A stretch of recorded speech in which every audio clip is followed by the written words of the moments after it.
Welcome to r/slash TraumatizeThemBack, which is a new subreddit for this channel. It's basically just short and sweet stories about people matching negative energy. You be a jerk to me, I'll be a jerk to you. Our next Reddit post is from Siji. More than 20 years ago, when me and my sisters were still in elementary school, our mom took us out to go shopping. After everything was over, we stopped by the bookstore. This bookstore also sold games. While me and my sister were looking into the games we wanted, a little boy around our age came next to us, opened up one of the games containing a game disc, and poked my sister in the eye. My sister immediately started to cry her eyes out, and my mom rushed over to see what was happening. My mom scolded the little boy after hearing what happened, which made him get upset, and he went to grab his Karen of a mother. Karen comes over and demands to know who yelled at her son. My mom and the Karen began to get into a shouting match. My mom argued that the kid had no reason to hurt my sister like that, and he should be taught better. Karen argued, well, boys will be boys, and that he doesn't know any better. She asked my mom, why are you overreacting? I decided that enough was enough, so I kicked the boy as hard as I could, making him fall on his butt. He began to let out the most annoying cry I've ever heard. The Karen quickly rushed over to her little turd and began shouting at me. I looked her in the eye and said, boys will be boys, why are you overreacting? The Karen tried to argue more, but her friend, or maybe her sister, held her back and ushered her out of the store. We went to get burgers and fries afterwards, but my mom also lectured me about how violence isn't the answer. Me, being a little sprouty elementary kid, didn't care and rode that hype train for weeks. True, violence isn't always the answer, but sometimes, unfortunately, it's the only answer. Our next Reddit post is from Lyrical Lotus. When I was 17 years old, I was in a very serious car accident that nearly killed me. One of my tires blew out while I was driving 50 miles per hour in a 55 mile per hour zone, and my car flipped several times off the road. My seatbelt saved my life, and the fact that I put both arms over my head as my car was flipping saved my face and head from severe damage. As a result, however, the skin on my left forearm was nearly torn off from fingers to elbow, leaving me with significant scarring. The doctors at one point suggested plastic surgery, but my family couldn't afford it. Luckily, my wounds healed a bit over time on their own with consistent care and some physical therapy. Within a few years, the scars were still visible, but not nearly as grotesque as before. I still feel self-conscious, but people asking me about them was very rare, and if it did happen, it came from a concerned place and was spoken quietly and with respect. Fast forward a few years later, I was an undergrad at university and was working at the library on campus. One of my coworkers, Christine, was the kind of person who would intentionally bring down people around her. She was also a bit older than most of us, a non-traditional student as defined by our university, and would frequently complain about how much she hated anyone under 40 years old. Despite this, I tried to brush off her comments, not let her get to me, and just stick to my work.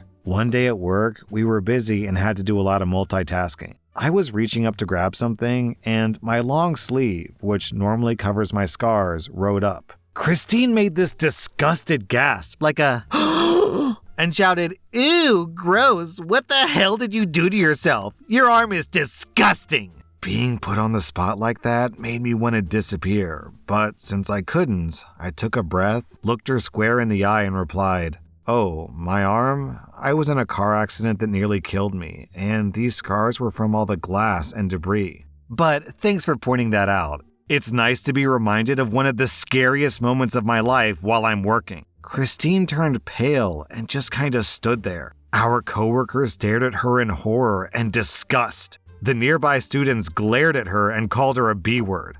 I just went about my workday. Christine never spoke to me again, and she ended up quitting a short time later, the details of which I'm unaware. But I often wonder if our interaction that day had anything to do with it. Our next Reddit post is from Genuine Clam Hat. My mother has always been fond of physical punishment. She's a pusher, slapper, hit with random objects, and a spanker. I got spanked for a lot of things I did and things that she perceived that I did. She spanked me well into being a teenager as well. I was 16 or 17 at the time of this story, and my wet towel from showering was on my bed. My mother always lost her mind over me not hanging a towel properly, and frankly, this was a mistake that I made often. She came in while I was dressing, saw the towel, and she immediately grabbed me, spun me around, and started spanking. I don't know what happened, but it was like the devil took over. Instead of crying out in pain, I said, "Oh, oh." She was confused and asked, "What sort of smartass response was that?" My response, "After so many spankings, I was wondering when I would start to enjoy it." She looked horrified and left my room, but I called down the hallway, "Come back! We can take our relationship to the next level!" I was never spanked again. All right. Apparently, this is a common response from smart aleck kids because we have this story from Mathander. I used to get spanked as a kid. When I was around 8, my brother, who's 6 years older than me, told me to do this the next time that I was spanked. The time came, Dad put me over the knee and gave me a spanking, and I shouted, "Harder, Daddy, harder!" I was never spanked again. I had no idea why it worked, and it wasn't until years later that I remembered the whole incident and just couldn't stop laughing. Then this story from Iron Daddy, which feels appropriate. So my dad threatened to spank me at the dinner table when I was 14, and to be honest, I probably deserved it. I stared at him and said, "Only if you wear something sexy." My mom and sister just lost it. My dad tried to stay angry for a few more seconds before he started laughing too. Many years later, we still laugh our butts off about this. Our next Reddit post is from Astra Nougat. I grew up incredibly poor and ended up being a high achiever. I got my undergrad and master's, and I started my doctorate by having full-time jobs on the side and getting full scholarships and assistantship stipends. I would always get accepted into top universities, but I would end up going to less impressive ones that would give me more money to be there. I took some time off school in the middle of my doctorate to care for my dying parents. I ended up dropping out, and I cared for them for years. This year, they both died and left me some money. Not a lot, but more than I've ever had in my whole life. Before they died, I ended up applying for and getting into one of the top schools in the country for my field, and I got the biggest scholarship they offer. However, the cost of living was too expensive, so I had to turn it down. But when my parents suddenly passed and this money appeared, I chose to use that money to finish my education and focus on school for the next few years without needing a side job for the first time. My mom's dying wish was that I could afford the education I deserve. I just started 2 weeks ago, and most of my classmates are these incredibly privileged rich kids who are fresh out of their expensive, fancy undergrads, living off their parents' money in one of the most expensive cities in the world. Like, they have apartment with rents that are $2,000 a month. They have no job, no scholarship, and they complain about being poor. I was talking to a group of them during orientation, and this one 22-year-old girl started making weird, passive-aggressive comments about how I'm in my early 30s, and started making digs on me about how I'm an older woman. I laughed off her comments, but her weird jokes about my age continued to happen. Later in the conversation, when we were talking about how we got into school, I looked at her straight in the eyes and told her the truth. I was accepted into this school multiple times before, but actually, I could never afford to accept the offer because I was too poor, so I started my doctorate elsewhere. But both of my parents actually got sick, so I left to care for them for 3 years while working another full-time job unrelated to my field to get by and support my family. They both died 6 months ago, and I got a full-ride scholarship. And it was their dying wish that I use the money they left me to go to this school and finish my education. Her face completely dropped, and she stopped mentioning my age after that. Our next Reddit post is from Kimchi and Mayo. This happened about 4 years ago when my son was an infant. To be fair, my kid was a chunkster, a little Michelin Man baby, rolls on rolls. I knew this, my family knew this, everyone knew this. But I was getting absurdly tired of random strangers remarking on this. Call him cute, tell me he's got the best smile, talk about his white blonde hair. But for the love of all things holy on this unholy planet, stop telling me that he's fat. On this particular day, we're walking around the mall. My baby's in the stroller, burbling happy baby burbles. We've just rounded a corner and come face to face with an older couple, probably in their 60s. Immediately, the woman screeches unnecessarily loud, "Aw, look at him!" I smile because I'm Southern and polite and attempt to hit off the standard question. Yeah, he's 6 months old. He's so fat, she bellows. And so are you, but he's too small to say it. The sentence was out of my mouth before I could think. I had been trying to cut back on my caffeine intake. I guess that's to say I was not at my best that day.